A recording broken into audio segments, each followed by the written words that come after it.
Hi, I'm James McGuire, and on today's eSPEAKS, we're talking about platform engineering. We'll talk about what it is and how it serves companies. To discuss that, I'm joined by someone who knows a lot about the subject. With me is Steve Hoffman, Senior Vice President of Engineering at Percona. Steve, very good to have you with us today. Thank you so much, James. It's a pleasure to be here. So, platform engineering, I mean, I know it's not quite mainstream yet. It certainly has a chance to become mainstream. What is platform engineering in your own terms, in language that we can all understand? Yeah, that's the challenging part. It's easy to explain it to engineers, but when you want to take it a little more broad, it gets more complex.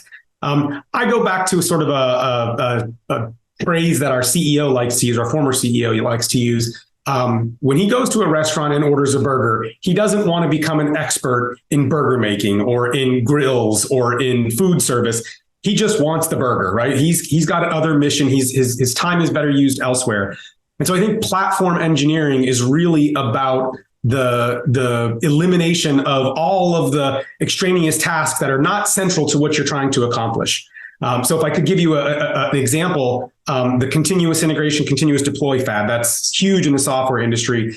And really what that is pulling code out of a repository, compiling it into something usable, putting that usable thing somewhere so that it can be tested, right? So the old days, if I'm allowed to say that, right. that was a long and tedious process, lots and lots of hands involved in it. And now we've got platforms that enable us to do that with the push of a button. In some cases, you don't even push the button. It's monitoring for an action over here and immediately springs in when you push that button. So really what platform engineering is about getting experts doing the things that their expertise is in and not focused on all the stuff to the side, if that's a workable explanation.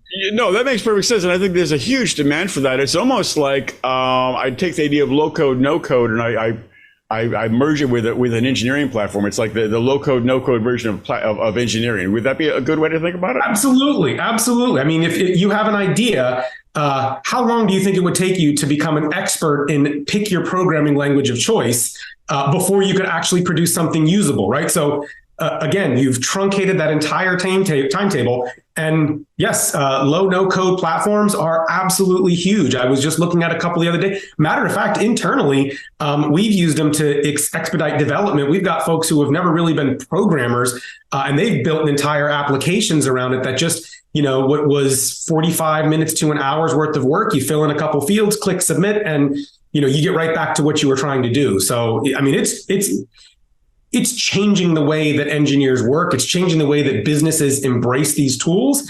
And I think, if you take a step back from it, it's really optimizing the entire workforce, because we used to have people, if you think about the role of DevOps, it was the glue between all of those steps, right? You have your developers, you have your database people, you have your network people, and DevOps sort of orchestrated the whole lot of them together to make things happen.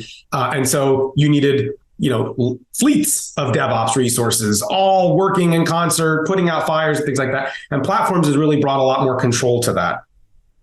It almost, if I was going to try to brand it as a marketer, which I'm not a marketer, I would almost come up with another term. And that when I hear the term low code, no code, I get it. I see we don't need to code ourselves to tweak the software. But platform engineering, I don't necessarily think being able to touch a button or click a few clicks and do a lot of the platform does a lot of work for me. I don't know if that's your job or my job, but I'm thinking, platform engineering is a way of saying, in other words, it's streamlined. It's an easier user interface. Does that make any sense? It does. And engineers, we are the worst marketers ever. We like to take whatever internal name we come up with and just abbreviate it or acronym it, and there's our product. So right. We definitely have to turn to people who are more creative than we are. Otherwise, you get, this is product X or this is, Lone Star, so which has no relevance to what it actually does in the first place. Well, I would say that platform engineering, because it eases the role of the folks involved with engineering, has an enormous chance of going mainstream. That move of that easier user interface is very in keeping with other changes sweeping the industry. So I wouldn't so much ask, why do you think it has a chance of going mainstream? What's keeping it from going mainstream like right now? I mean, look, I'll be honest with you. I think it is mainstream in the engineering space. We rely on this every day. We are always looking for an advantage. And I can talk a little bit about what we're doing internally. We distribute, builds or packages. And these are compiled binary packages that you can install across a whole bunch of different operating systems. That's incredibly demanding work. And it's a handoff for us, meaning our engineers have to request these final build artifacts from our build and release team. And they have to go, they have automation. So they're going system by system by system, but it is a delayed process. There's no instant gratification. So I submit the request and it could be anywhere from 2 minutes to 24 hours before I get the piece that I need. So I'm sort of filling my time. So even for us, we look at those to be able to not task switch or context change is a massive increase for us. So, from a mainstream standpoint, we are looking at every opportunity to embrace platforms because they make us faster, they make us more efficient. And again, I don't want my application developers having to become database internal experts to deliver quality applications, right? I want that to be as seamless as possible for them. And so, we leverage as many platforms as we can to facilitate that. And I know, all of my colleagues in the space are doing the exact same thing. How do I cut just 10 minutes out of every developer's process every day times however many developers you have in your organization? The savings and the efficiency gains are huge.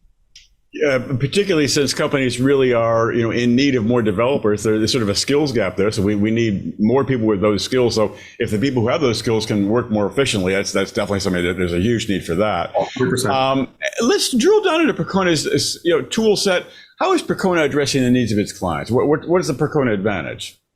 Well, the Percona advantage is that we listen to our clients, right? We're not just creating solutions and then sort of pushing them on the customer. We have great relationships with our customers. We consider ourselves partners with them. And so when we go into these conversations, it's really about shutting up and hearing what they're trying to accomplish and what are the pain points. And, we always hear my pain point is always at the last step in the process.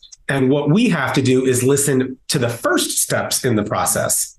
So with that, we really put our emphasis on finding those efficiencies along the way and putting our expertise in place.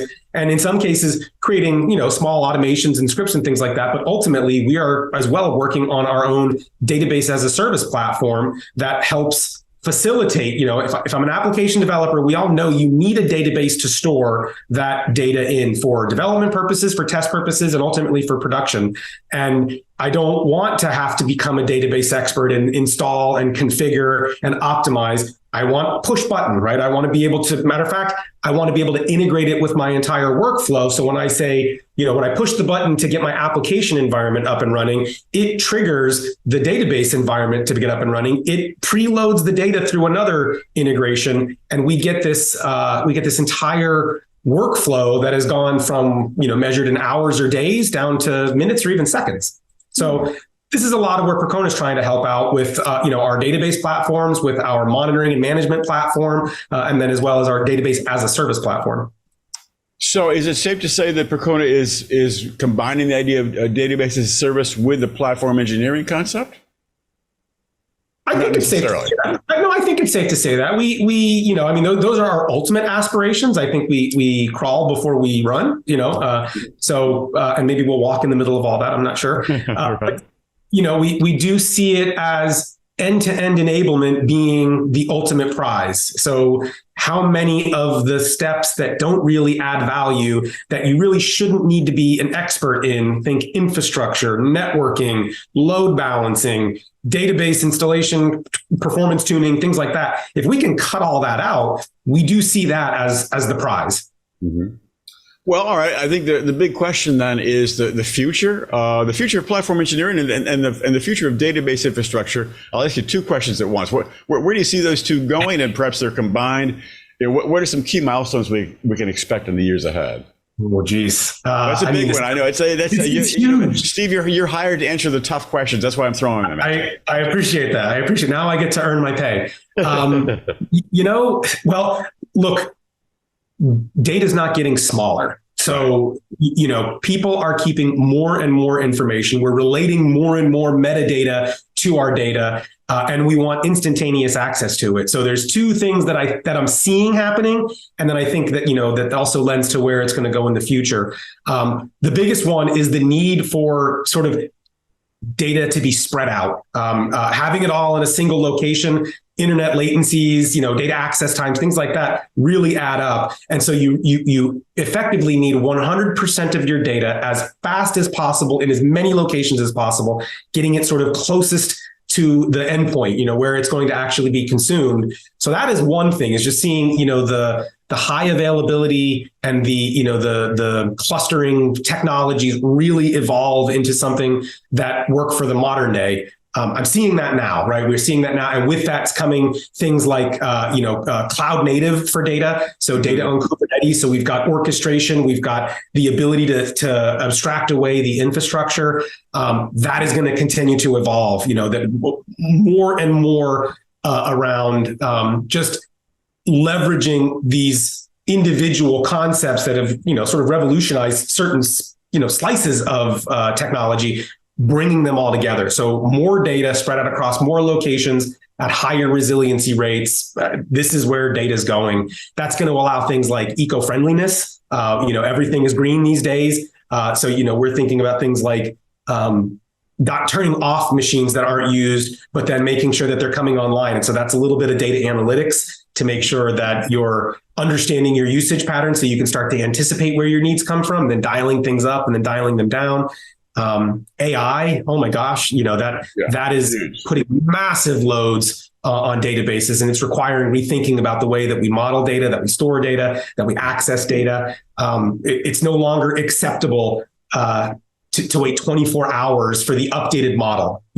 As a new piece of information comes in, the entire model has to be updated that fast, so that if a question is asked a millisecond later, we've got an up-to-date answer. So that data, working with the data is the part that's really accelerating. Mm-hmm. And then infrastructure disappearing. I think, our public cloud providers have shown us how easy it is to abstract away the infrastructure where you don't need to worry about it, but it's still there. We all know that there's a server. For example, sorry to interrupt that. You mean serverless in particular? Yeah, exactly. I mean, I think we're going to see continued iteration on serverless, where again, there's still hardware backing it, but we need to find ways to create a layer of abstraction between them so that it doesn't matter. My application is wholly portable. It can continue to run as it's moving around the world, as it's getting to the endpoint or the closest to the point that we're accessing the data.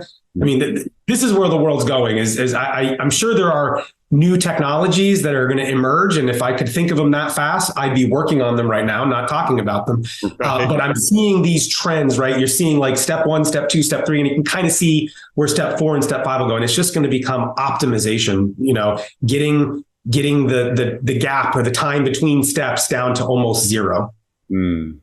That's interesting. I think you are definitely right about the disappearance of the infrastructure. We don't want to be dealing with the nuts and the bolts and the crowbars. We just want to go and get the job done. So to the extent that the infrastructure can, quote unquote, disappear, I think that is a huge mega trend sweeping through tech these days. No doubt about it. It is, but oddly enough, please. Data, as we see these things disappear into the background, I just read the other day that data centers demand for infrastructure is skyrocketing. But right. Again, I think it takes infrastructure to deliver all this, but none of us want to be a part of it. So these platforms that we're building on top of it all are really handling everything. It is the irony. We need the infrastructure more than ever. I say demand is certainly skyrocketing, and yet we don't want to be the ones that we don't have to build all the structures every single time. Exactly.